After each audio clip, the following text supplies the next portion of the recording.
When one side only of a story is heard and often repeated, the human mind becomes impressed with it insensibly. I am particularly obliged in your favor of the rum out of your own private store. I shall always remember my duty in drinking of it, and then your honor's health can never be forgot. Gentlemen, you will permit me to put on my spectacles, for I have grown not only grey, but almost blind in the service of my country.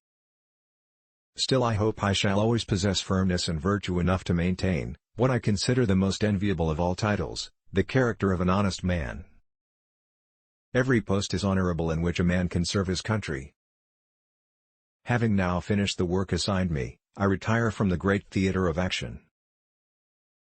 One of the expedients of party to acquire influence, within particular districts, is to misrepresent the opinions and aims of other districts. To be prepared for war is one of the most effectual means of preserving peace. A good moral character is the first essential in a man. It is therefore highly important that you should endeavor not only to be learned but virtuous. Arbitrary power is most easily established on the ruins of liberty abused to licentiousness. Unless someone pops in, unexpectedly, Mrs. Washington and myself will do what I believe has not been done within the last 20 years by us, that is to sit down to dinner by ourselves. There can be no greater error than to expect or calculate upon real favors from nation to nation.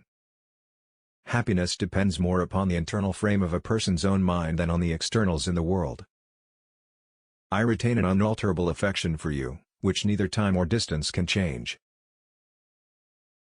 The consideration that human happiness and moral duty are inseparably connected, will always continue to prompt me to promote the progress of the former, by inculcating the practice of the latter. Without virtue and without integrity the finest talents of the most brilliant accomplishments can never feign the respect or conciliate the esteem of the truly valuable art of mankind. Nothing is a greater stranger to my breast, or a sin that my soul more abhors, than that black and detestable one, ingratitude. Few men have virtue to withstand the highest bitter,